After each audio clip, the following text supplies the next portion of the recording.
Alright, hello everyone, my name is Min-Gyu Kang, and for this project I researched about the United Nations Sustainable Development Goals. To be more specific, the goals that are more related to the energy and renewable energy side, such as Goal 6, Clean Water and Sanitation, Goal 7, Affordable and Clean Energy, Goal 13, Climate Action, Goal 14, Life Below Water, and Goal 15, Life on Land. So to give you a brief introduction of what the United Nations SDGs is, so it's a list of 17 goals the United Nations came up with during a conference on sustainable development in Rio de Janeiro in 2012. And these 17 goals are universal goals that strive to solve the environmental, political, and economic challenges of the world. These 17 goals replaces the Millennium Development Goals, which is MDGs for short, that were set to be accomplished by the 2000. And for these SDG goals, they are set to be accomplished by the year 2030. And my research and presentation will cover the current status of affairs around the world with regards to the specified goals and the issues with these goals, and tell you the current plausibility of achieving each of these goals by their expected deadline of 2030. So the first goal, goal 6, is about clean water and sanitation. It is to ensure availability and sustainable management of water and sanitation for all. To give you some context and some numbers, 1 in 4 healthcare facilities lacks basic water services, and at least 892 million people continue to practice open defecation. Water scarcity affects more than 40% of global population and is projected to rise, and over 1.7 billion people are currently living in river basins where water use exceeds recharge. And each day, nearly 1,000 children die due to preventable water and sanitation-related diarrheal diseases. And due to these issues, the United Nations has come up with the various targets, which each of the goals to remedy these problems. And I've brought a couple targets that I felt were important. So for target 6.2, this is by 2030 achieve access to adequate and equitable sanitation and hygiene for all and end open defecation, and paying special attention to the needs of women and girls and those in vulnerable situations. And the progress of this target could be indicated by the proportion of population using safety managed sanitation services such as hand washing facilities with soap and water. And I believe this, with the current issue with the coronavirus, this is a very important issue. And another target is target 6.6, which is by the year 2020, protect and restore water-related ecosystems. This includes mountains, forests, wetlands, rivers, aquifers, and lakes. And if you look at the progress of SDG 6, as of the data collected until 2019, of the 172 countries, 80% have medium to low implementation or better of integrated water resources management. However, 60% of the countries are unlikely to reach the target of full implementation by 2030. And according to the data from 67 of 153 countries that share transboundary waters, the average percentage of national transboundary basins covered by an operational arrangement was 59% in the period from 2017 to 2018, with only 17 countries reporting that all their transboundary basins were covered by such arrangements. Moving on to the next goal, SDG 7 is about affordable and clean energy, which has a goal to ensure access to affordable, reliable, sustainable, and modern energy for all. So some of the numbers related to this goal is that 13% of the global population still lacks access to modern electricity, which we really don't experience as like college students in the developed country. But and also 3 billion people still rely on wood, coal, charcoal, or animal waste for cooking and heating, and more than 40% of the world's population rely on polluting and unhealthy fuels for cooking. This leads to the first target of this goal, which is by 2030, ensure universal access to affordable, reliable, and modern energy services. So this includes an increase in population with access to electricity, and with primary reliance on clean fuels and technology. So without considering the current plummeting oil prices because of the pandemic, I believe solar energy is on the cheapest energy generation methods currently. Um, and another target of this goal is by 2030, enhance international cooperation to facilitate access to clean energy research and technology. This includes renewable energy, energy efficiency, and advanced and cleaner fossil fuel technology, and to promote investment in energy infrastructures and clean energy technologies. And the indicator that tells us the target is getting done is that international financial flows to developing countries in support of clean energy research and development and renewable energy production, including the hybrid systems. So the progress for goal 7, access to electricity in the poorest countries has begun to accelerate.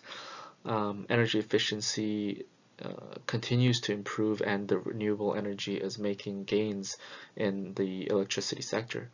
But despite this progress, some 800 million people remain without electricity, while access to clean cooking fuels and technologies needs more dedicated attention.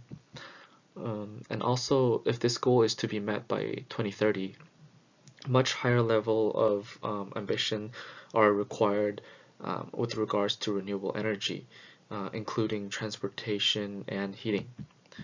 Um, and the global electrification rate rose from 83% in 2010 to 87% in 2015, with the increase accelerating to reach 89% in 2017. However, as I said earlier, some 800 million people around the world still are without access to electricity. And this leads me to goal 13, which is climate action.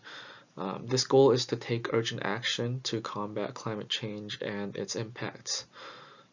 So this goal is important because given current concentrations and ongoing emissions of greenhouse gases, it is likely that by the end of the century, the increase in global temperature will exceed 1.5 degrees Celsius compared to 1850 to 1900s. The world's oceans will warm, and ice will continue to melt. And the average sea level will rise is like predicted as 24 to 30 centimeters by 2065, and 40 to 63 centimeters by 2100, the year 2100. And most aspects of climate change will persist for many centuries, even like if emissions are to be stopped. So these are some of the targets that I thought were important. The first one is 13.2, which states integrate climate change measures into national policies, strategies, and planning. And this means that more and more countries have to integrate mitigation, adaptation, impact reduction, and early warning into primary, secondary, and tertiary curricula.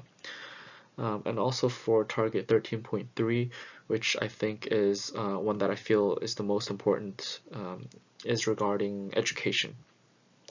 So this target is to improve education, awareness raising, and human and institutional capacity on climate change mitigation, adaptation, impact reduction, and early warnings. This means that we need more countries that actively help in strengthening of institutional, systematic, and individual capacity building to implement these adaptations or mitigations and technology transfer and development actions. So the current status of Goal 13, as of April 2019, 185 parties have submitted nationally determined contributions as related to the targets presented on the previous slide. And the global climate finance flows is increasing. However, in order to successfully reach this goal, they need to submit new nationally determined contributions containing revised and much rigorous and ambitious targets by this year in order to meet their goals by 2030. And also, the recent Australian forest fire raised more awareness of this issue, and governments are taking part in this awareness and are making revisions to their targets.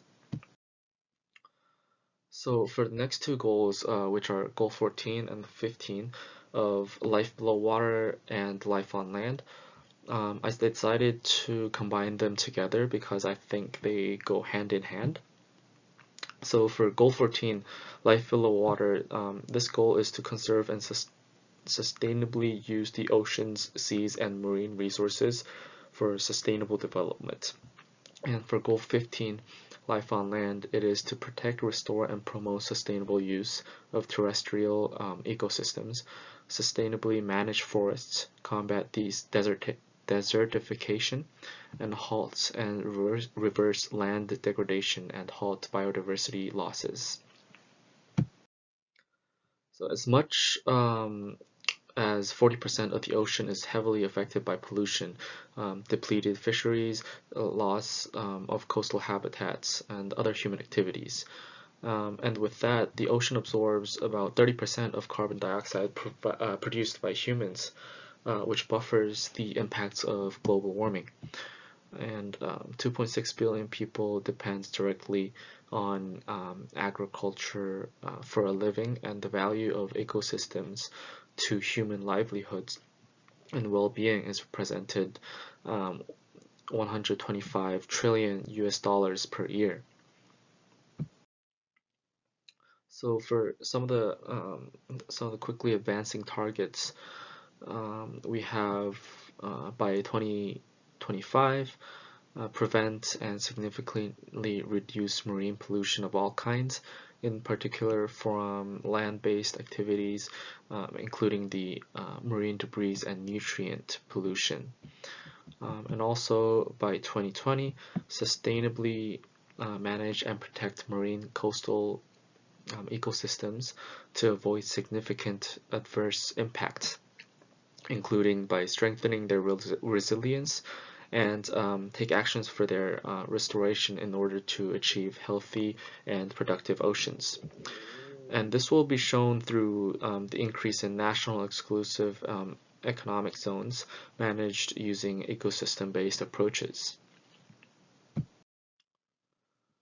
Another target that I thought was important was by 2030, ensure the conversion of mountain ecosystems, including their biodiversity, in order to enhance their capacity to provide benefits that are essential for sustainable development.